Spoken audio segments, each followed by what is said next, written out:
Kenapa tersindir? Oh, berarti Ezra nggak bermasalah ya? Enggak, sejauh ini, Pak.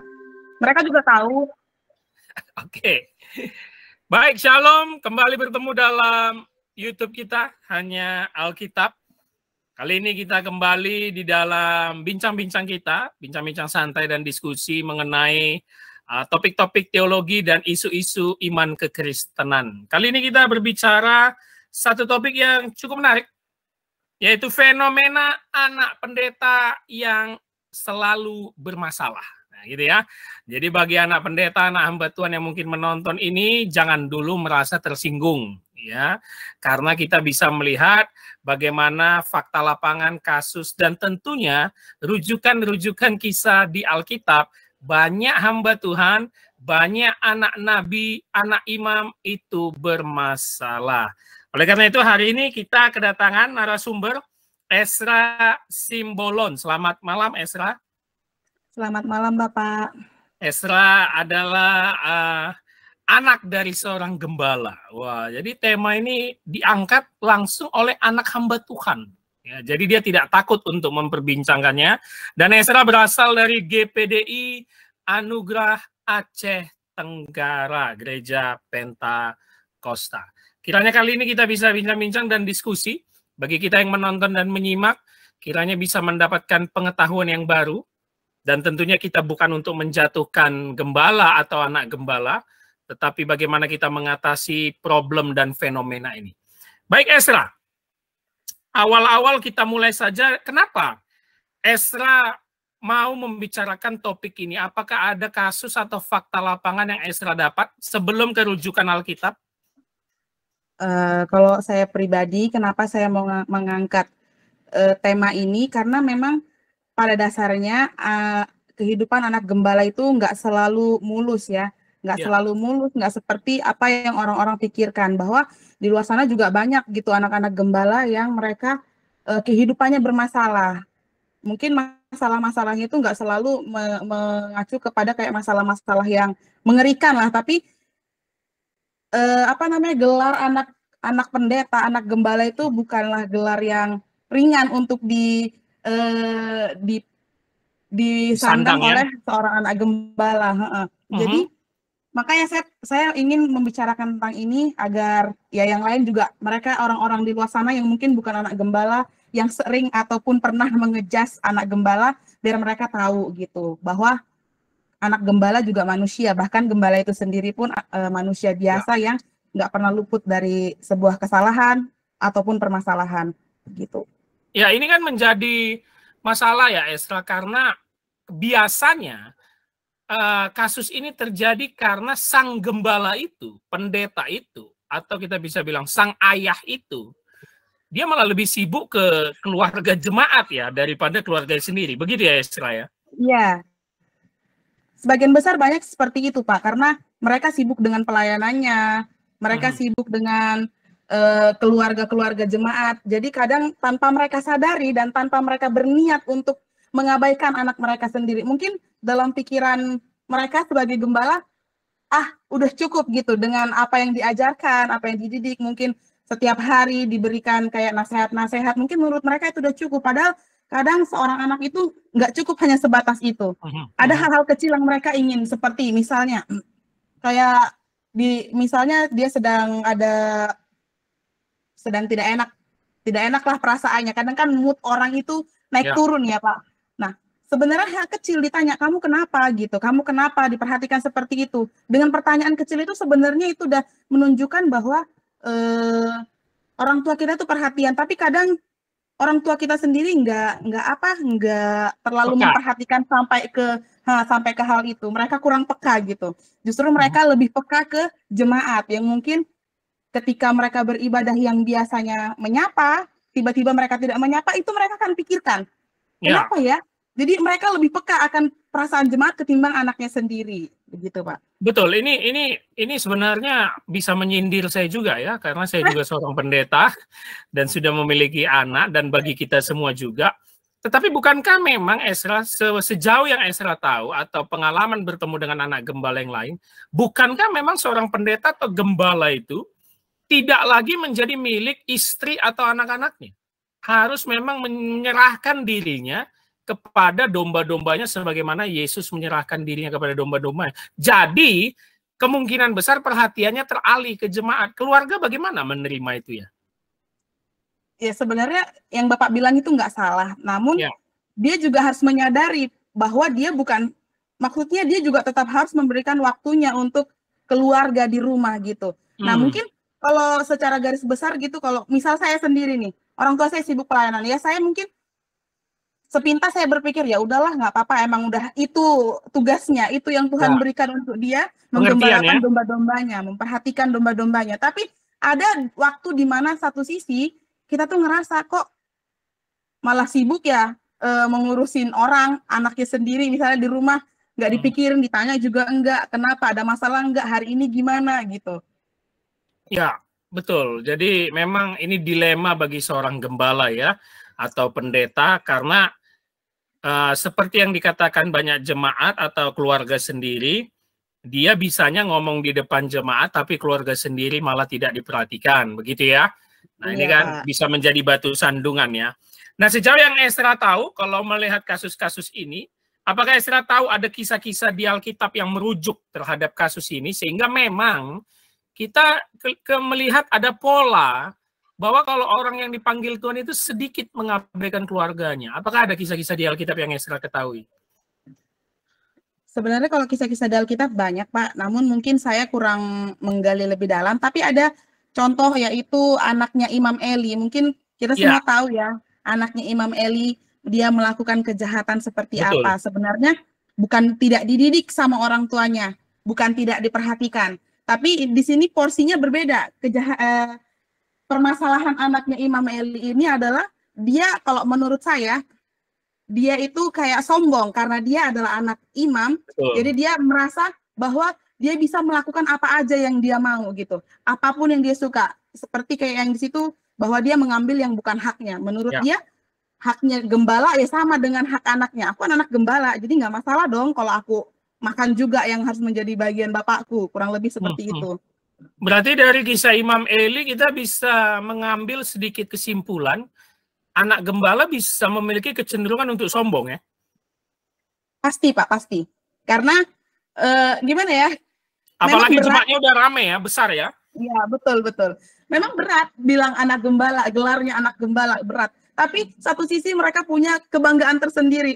Aku kan anak gembala. Aku nih hebat nih daripada teman-teman yang lain, kayak gitu. Tapi kalau gerejanya kecil mungkin nggak bangga dia. Kalau gerejanya kecil kayaknya lebih ke sedih sih Pak, kayaknya. Dia tidak kebangga, malah dia mungkin kalau bisa aku jauh-jauh lah dari kehidupan ini. Aku nggak mau lah jadi gembala gitu, hidupnya seperti ini gitu. Betul, saya perlu sharing ya, bahwa memang banyak hamba Tuhan itu cerita dalam masa kecilnya, kalau melihat bapaknya itu sibuk dalam gereja, yang ada itu justru kenangan buruk. Ya, kenapa ya gereja ini begini? Kenapa papaku mau ya jadi pendeta? Apa sih yang mereka kerjakan? Toh ujung-ujungnya mereka capek, mereka disibukkan jemaat, bahkan kami keluarga tidak diperhatikan. Tapi itulah misteri panggilan Tuhan, Ezra ya. Nah kalau saya bisa tambahkan, selain Imam Eli, justru yang berdekatan dengan kisah Imam Eli itu di kitab Samuel itu, Ezra, ya si Samuelnya sendiri. Ya, Samuel itu kan nabi ya, hakim juga di dalam Perjanjian Lama. Itu anaknya nggak ada yang beres. Sampai orang Israel ketika Samuel sudah tua, mereka tidak mau Samuel digantikan anaknya. Karena anaknya juga tidak beres. Baru kita melihat itu nanti banyak sekali problem-problem ke depan. Dan satu informasi saya beritahu teman-teman, bagi yang kenal Billy Graham ya, evangelis Billy Graham yang sangat terkenal, yang meninggal sudah beberapa tahun lalu, itu anaknya juga mengalami banyak kasus. Padahal dia adalah panutan seluruh dunia, Billy Graham. Anaknya juga mengalami kasus. Nah, fenomena ini yang memang hari ini kita bicarakan, karena ini kayaknya fenomena yang sudah berpola sejak zaman Alkitab gitu. Nah, selain karena kurang perhatian, kira-kira menurut Ezra, apa yang menjadi kendala anak gembala atau pendeta banyak bermasalah? Kalau kita lihat di kehidupan nyata ya Pak, itu yang sangat menonjol mungkin karena masalah faktor ekonomi yang kurang mencukupi buat kehidupan mereka, sehingga mereka bermasalah. Di sini kita konteksnya berbeda lagi nih, bermasalahnya apa? Mungkin anak gembala dia mau mencuri, atau mungkin dia mau merampok, hal-hal yang demikian gitu. Itu uang gereja disebabkan atau gimana maksudnya? Gimana Pak? Mencuri maksudnya uang gereja atau apa ya? Ya nggak peduli uang siapa, yang penting ada yang tergeletak dia lihat, dia ambil, dia juga nggak segan untuk mencuri milik orang lain yang di luar sana. Karena apa? Karena mungkin kebutuhan ekonomi dia, kebutuhan pribadi dia kurang tercukupi, atau mungkin ada keinginan-keinginan dia yang nggak bisa dipenuhi oleh orang tuanya gitu. Bukan hanya sebatas karena kurang perhatian aja, faktor ekonomi juga akan mendukung anak bisa jadi bermasalah. Oke, ini kayaknya Esra apa ya? Melihat ini ada dari sumber kasus lapangan secara langsung atau bagaimana? Sumber kasus dari lapangan langsung, Pak? Ada ya yang mengalami seperti pasti. itu ya. Pasti. Dan itu bukan banyak ya, atau 1-2 orang saja, atau banyak bagaimana? Yang orang-orang yang saya kenal ada lebih dari 1, udah bisa kita bilang banyak ya Pak. Ada beberapa lah orang-orang yang saya kenal. Namun saya tidak berbicara, tidak mengejas bahwa semua anak gembala yang ekonominya kurang seperti itu, enggak. Tapi pengalaman yang saya bagikan ini, itu yang saya lihat seperti itu. Mungkin ada juga anak gembala yang bermasalah itu. Sebenarnya kalau kita lihat zaman sekarang, mungkin merokok itu hal yang sepele buat para laki-laki. Tapi karena kita punya status anak gembala, merokok itu jadi hal yang nggak wajar buat mereka gitu. Betul. Itu juga sebenarnya permasalahan. Terus ada juga yang bermasalah karena apa? Karena faktor lingkungan. Kadang apalagi kok laki-laki ini tipenya kan gengsi. Apalagi kok udah diejek-ejek. Ah, masa kok nggak ngerokok? Ah, banci lah, apalah, anak mami lah gitu. Demi mempertahankan harga dirinya, dia rela gitu. Maksudnya ya udahlah, ngerokok aja, emang kenapa sih? Kalau berdosa ya minta ampun gitu. Betul. Itu memang menjadi masalah yang terjadi di lapangannya, dan itu tidak bisa dikontrol oleh pendeta itu sendiri, begitu ya? Betul Pak. Dan itu jadinya curhatnya ke teman-teman, dan teman-teman melihatnya menjadi batu sandungan. Nah, ini menjadi masalah teman-teman. Bagi kita yang memang bergerak di pelayanan sebagai hamba Tuhan, pendeta, kita harus mempersiapkan ini. Karena memang terkadang pendeta itu merasa dia sudah di awan-awan kalau banyak jemaat yang menyukainya kan. Padahal keluarganya sendiri malah tidak suka jadinya sama dia gitu lah. Ini menjadi problem. Berarti kalau penjelasan Esra tadi bisa kita katakan, kalau miskin faktor ekonomi, padahal memang karena itulah niat perjuangan bapaknya sebagai pendeta, yang kita bilang pikul salib ya, tidak memperkaya diri, tapi ke keluarga, terkhusus anak-anaknya, terganggu psikologi, minimal malu. Apakah begitu? Iya Pak, benar. Karena kalau udah melakukan hal seperti itu, udah pasti malu ya, pasti malu. Karena langsung lah, gimana sih anak-anak gembala itu kalau melakukan sedikit aja kesalahan, langsung disorot sama banyak mata, banyak mulut. Tapi pasti malu. Cuman ini hal-hal yang nggak bisa dihindari. Mereka nggak bisa kontrol itu. Hal kejadian-kejadian kayak gitu mereka nggak bisa kontrol. Cuman ya mereka mungkin hanya bisa ketika mendengar seperti itu, ya mereka hanya bisa bersabar, kemudian menangis dan berseru sama Tuhan. Oke, kalau begitu sebenarnya status dari bapaknya, kita bilang bapaknya lah ya, atau mamanya sebagai gembala, sebenarnya mereka nggak suka menurut Esra. Dari anak ini, maksudnya mereka nggak suka. Ya, mereka nggak suka ya bapaknya jadi gembala, kira-kira. Bisa jadi Pak, karena mungkin melihat keadaan pelayanan mereka masih kecil, terus perekonomiannya kurang. Kita ibaratkanlah dengan anak-anak Pak, mereka mana pernah sih mau tahu apa alasannya orang tuanya jadi gembala. Yang mereka tahu, kenapa waktu aku minta uang itu nggak ada. Coba seandainya mereka nggak jadi gembala, mungkin hidupku nggak seperti ini. Mereka nggak jadi pendeta, mereka nggak melayani, mungkin aku nggak akan seperti ini. Mungkin kurang lebih seperti itu Pak yang dirasakan oleh anak-anak yang anak gembala yang ekonominya masih di bawah gitu, masih di pelayanan-pelayanan kecil. Oke, ini sebenarnya menjadi pemahaman baru bagi kita teman-teman, karena sebenarnya yang saya tahu, banyak kan anak gembala itu ya paling hanya malu, ya kebanyakan. Tapi Esra menjelaskan hari ini berdasarkan contoh lapangan yang dia temui, malah menjadi melakukan tindakan seperti mencuri begitu ya, karena malu, miskin, sehingga mereka mencuri. Dan itu memalukan keluarga besar, apalagi bapaknya sebagai gembala atau pendeta. Nah, kira-kira kalau sudah terjadi kasus seperti ini, dan kita mungkin bisa sedikit mendengar dari Ezra sebagai anak seorang gembala, apa seharusnya yang dilakukan oleh para gembala dan pendeta itu untuk membuat anaknya memahami pelayanannya dan anaknya tidak menjadi bermasalah di luar? Seharusnya kan kalau yang harus dilakukan gembala udah jelas mereka akan menasehati, mereka akan memberikan pengertian-pengertian.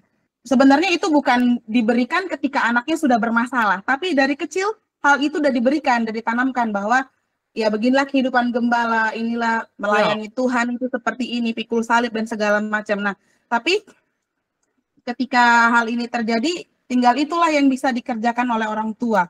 Mereka hanya bisa, dan dengan berjalannya waktu, semakin dewasanya anak ini, seharusnya dia juga akan semakin mengerti. Saya pribadi contohnya, karena saya mengalami hal itu. Namun, saya tidak yang jatuh ke dalam permasalahan yang mencuri, yang rusak-rusak parah gitu. Namun, dari pelayanan yang kecil, itu saya benar-benar alami.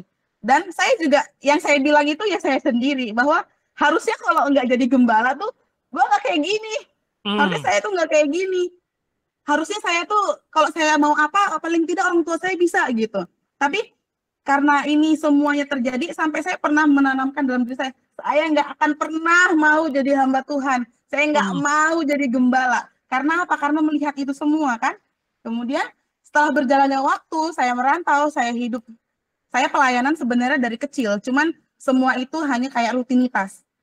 Rutinitas saya sebagai anak gembala, saya harus melayani, ya udah saya kerjakan. Namun saya sendiri berpikir pada saat itu nggak ada maknanya, apa sih sebenarnya yang saya kerjakan ini? Kayak nggak bermakna gitu. Jadi ya udah cuman melayani, ya udah gitu. Sampai saya ada di titik di mana saya benar-benar jauh dari mereka, saya benar-benar terjun di pelayanan dan saya melihat tuh ternyata nggak seburuk yang saya bayangkan. Ternyata melayani Tuhan itu asik gitu loh. Itu semakin dewasanya anak ini dia akan semakin mengerti. Dan sekarang saya yang support orang tua saya untuk tetap mereka menggembalakan di Aceh Tenggara sana. Begitu. Haleluya, luar biasa ya. Jadi memang yang pertama poin yang bisa kita dapat teman-teman, orang tua sebagai pendeta atau gembala harus memberitahu sedini mungkin ya, bahwa begitulah hidup mereka, panggilan Tuhan, dan anak-anak memang harus bisa memaklumin, ya istri dan anak terutama, memaklumin itu, mau tidak mau. Karena kita percaya secara teologis dan lewat pemahaman Alkitab, orang yang dipanggil Tuhan itu kan spesial. Ya, itu nggak semua orang dipanggil untuk menjadi gembala, itu spesial. Maka karena panggilan itu spesial, harus kita tanamkan dalam keluarga kita sedini mungkin. Jadi memang Ezra setuju ya, bahwa sebenarnya banyak anak pendeta yang pelayanan itu tidak dari hati itu ya. Setuju Pak. Asal-asal doang ya.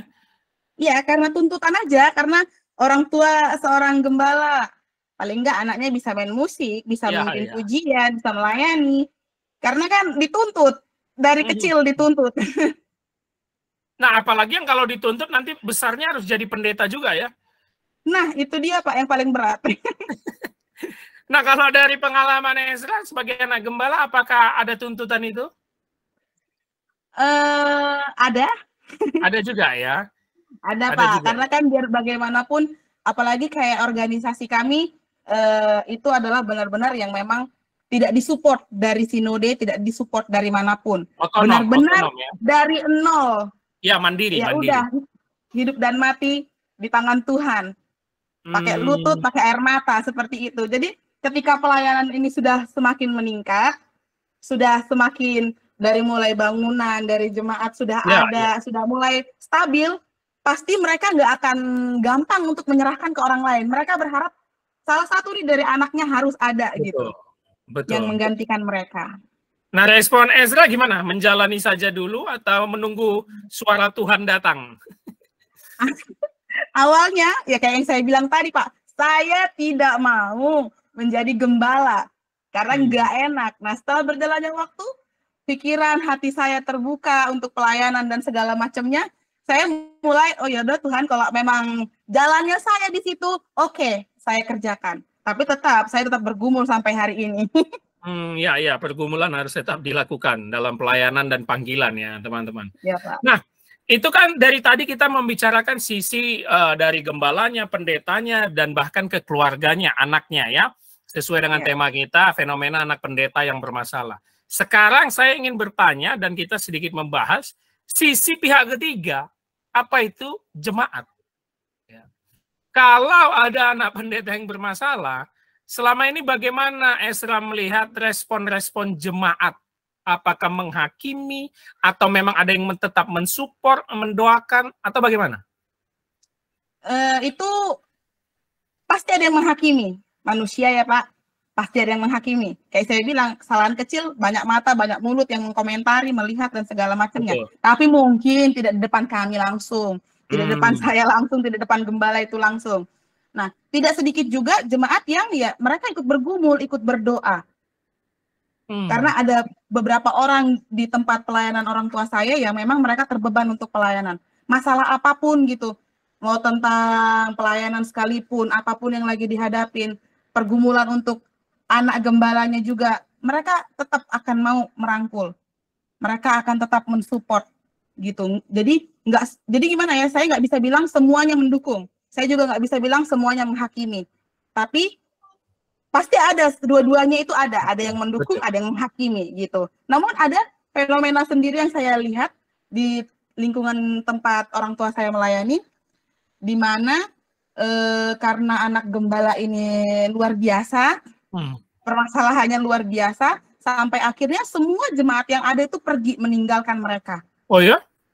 Ya. Boleh di-spill apa masalahnya, narkoba kah atau?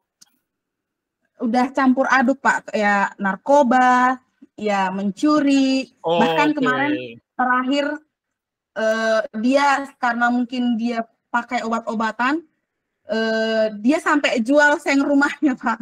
Oke. Jadi karena itu semua, dulu udah ada alat musik, udah ada kursi segala macam, semua sekarang itu udah habis dijual dan jemaatnya pun ya gimana lah. Jadi mereka meninggalkan gembala ini dan akhirnya pelayanan itu mati segan hidup tak mau, tak ada jemaatnya. Nah, itu dia tuh yang berbahaya memangnya, bahwa memang jemaat juga apa ya, sebenarnya harus kita beritahu juga ya, terkhusus bagi kita yang menonton ini, mungkin rekan-rekan pendeta atau mungkin mahasiswa teologi. Kami ini para pendeta ini kan bukannya sempurna, benar ya? Jadi jemaat juga harus diberitahu di depan, di dalam pengembalaan itu, bukan hanya jemaat yang bisa jatuh ke dalam dosa dan dikonseling, ya pendeta juga bisa jatuh lah. Ya. Makanya pendeta dan majelis itu kan harus bersinergi untuk saling menasihati. Saya juga tidak setuju pendeta itu memiliki kekuasaan paling tinggi dalam gereja. Jadi sebenarnya harus berimbang. Nah dari kasus yang dijelaskan Ezra tadi, teman-teman kita belajar bahwa jadilah kita jemaat yang bijak ya, begitu ya Ezra ya. Bahwa iya, Pak. Kita harus mengerti gembala ini beserta keluarganya juga memikirkan bagaimana sulitnya merintis pelayanan. Begitu ya. Karena ya berdarah-darah, penuh dengan air mata dan doa begitu ya. Nah kalau begitu Ezra, kalau dari Ezra sendiri sebenarnya, adakah peran jemaat yang kira-kira bisa dilakukan untuk mensupport keluarga pendeta itu? Mensupport anak-anak pendeta atau memperhatikan mereka supaya tidak jatuh atau bermasalah? Sebenarnya kalau itu di setiap gereja pasti ada Pak yang mensupport seperti itu. Baik dari segi materi, dari segi waktu pasti ada. Cuman kan kembali lagi, bagaimana anak itu lagi, bagaimana kepribadian anak itu, bagaimana pemikiran anak itu, kita nggak pernah tahu. Yang jelas sebagai jemaat pasti ada tuh yang menasehati, bahkan yang mungkin mensupport secara finansial kan. Namun kembali lagi ketika anak itu bodoh amat dengan pelayanan, ketika anak itu nggak mau tahu, dia hanya memikirkan dirinya sendiri, ya semua itu pasti terjadi, tidak bisa dihindari. Kembali lagi bahwa itu semua di luar kontrol daripada gembala itu sendiri. Betul. Jadi saya juga pernah diskusi dengan keluarga ya. Saya katakan, kita ini tidak bisa 24 jam mengawasi anak kita. Betul ya? Betul. Apalagi kalau sudah beranjak remaja ke dewasa itu ya, itu kan lagi puber, bandel-bandelnya itu ya. Ya kita kan pernah muda ya. Itu ya kayak seperti dikatakan Esra, dituntut pelayanan, jadi singer, jadi WL, main musik gitu ya. Nah hari Ya, Pak. Minggu paginya dia main musik, Sabtu malamnya kemarin didugem dia, gitu. Itu banyak sekali terjadi, khususnya di Jakarta ini, ya. Dugem dia Iya, Sabtu Pak. malamnya, tapi Minggunya main musik. Nah, jadi Melayani. ada satu titik yang dimana kita harus mengajarkan kepada anak kita bahwa perjumpaan dengan Tuhan itu pribadi dengan Tuhan sendiri. Sama seperti Esra tadi kan ya. Esra Iya, awalnya Pak. nggak mau, tapi akhirnya setelah menjalani pelayanan merasa kayaknya di situ sudah berjumpa dengan Tuhan. Begitu ya Esra ya. Iya, Pak. Jadi bukan karena bapak mama kan yang menuntut kan? Bukan, Pak. Memang awalnya dituntut, kayak seperti kemarin pas setelah selesai SMA, mau langsung disuruh masuk teologi aja kamu ya, bla bla bla gitu. Saya tetap berkeras, tidak. Saya nggak mau kuliah teologi ya, saya nggak mau sekolah Alkitab, saya mau kuliah jurusan akuntansi, saya bilang. Oke, mantap. Tapi terakhir akhirnya mulai suara Tuhan memanggil sepertinya ya. Iya, Pak. Kayaknya Luar saya sudah biasa, mulai luar biasa. kalah Oke. ini. Ezra, apakah ada pesan-pesan khusus bagi setiap yang menonton tayangan kita, bincang-bincang kita, terutama dikhususkan kepada anak-anak pendeta? Bagaimana mereka supaya menilai pelayanan keluarga bapaknya, dan bagaimana harus mereka bersikap di masyarakat supaya tidak menjadi batu sandungan. Silakan Ezra. Ya, kalau dari saya, kita sebagai anak-anak gembala, semestinya kita harus sadar akan setiap status yang kita punya. Itu anugerah sebenarnya, itu anugerah dari Tuhan, kita bisa jadi punya status anak gembala gitu. Nah, tinggal bagaimana kita harus pintar-pintar kita bersikap, kita harus pintar mencari pergaulan, jangan sampai salah. Karena bagaimanapun misalnya orang tua kita sebagai gembala, mereka mendidik kita, mengajari kita, membekali kita dengan firman Tuhan, kalau di pergaulan kita, pergaulan yang salah, semua itu sia-sia gitu. Jadi, dan buat orang-orang di luar sana, jangan kaget kalau ada anak gembala yang bermasalah. Betul. Karena saya seperti yang di awal tadi saya bilang, bahwa mereka itu manusia, kita itu manusia. Jadi nggak ada yang sempurna gitu. Nah, ketika kalian melihat hal itu, sebisa mungkin jangan menghakimi, sebisa mungkin tarik dia untuk bisa kembali lagi dan jangan berlarut-larut di dalam permasalahannya itu. Supaya apa ya? Supaya bisa dengan kita peduli dengan anak gembala yang bermasalah tadi, itu akan meringankan beban dari orang tuanya anak tersebut. Karena kalau gembala itu udah tahu ya, pasti bebannya cukup banyak. Ya. Banyak jiwa, banyak karakter yang dihadapi. Belum lagi anaknya. Tapi ketika ada jemaat yang menopang mereka, mereka akan semangat. Mereka nggak akan jadi putus asa gitu. Aduh, anakku ini nggak berubah-ubah. Tapi mereka justru semakin semangat. Karena apa? Karena ada temannya untuk berdoa, ada yang mendukung gitu. Oke, luar biasa Ezra. Saya ingin menambahkan untuk menutup bincang-bincang kita yang menarik ini. Sewaktu Billy Graham meninggal, evangelis Billy Graham, salah satu pengkhotbah yang paling banyak berkhotbah di depan umat manusia. Saya tadi sudah katakan di depan anaknya juga bermasalah. Ini pengkhotbah paling terkenal seluruh dunia, bahkan pengkhotbahnya Presiden Amerika Serikat. Anaknya ini membuat kesaksian saat pemakaman Billy Graham. Dia bilang, saya membuat banyak kesalahan dan membuat malu bapak saya. Ya, jadi anak Billy Graham itu cerai. Ya. Setelah cerai, dia nikah lagi, ternyata pas nikah lagi juga bermasalah. Pengen cerai lagi, jadi pengen 2 kali cerai anaknya Billy Graham. Sewaktu itu, dia sudah stres, depresi karena gagal terus dalam rumah tangga. Akhirnya dia ingin datang menjumpai bapaknya Billy Graham. Jadi rumah mereka terpisah jauh ya. Dan saat sampai di rumah Billy Graham, apa perasaan kita sebagai anak yang bermasalah? Pasti takut kan? Pasti takut dihakimi kan? Pasti takut dikasih nasihat kan? Dia mengalami itu saat menyetir mobilnya menuju rumah Billy Graham. Tetapi begitu dia sampai, Billy Graham sudah menunggu di depan pintu rumah.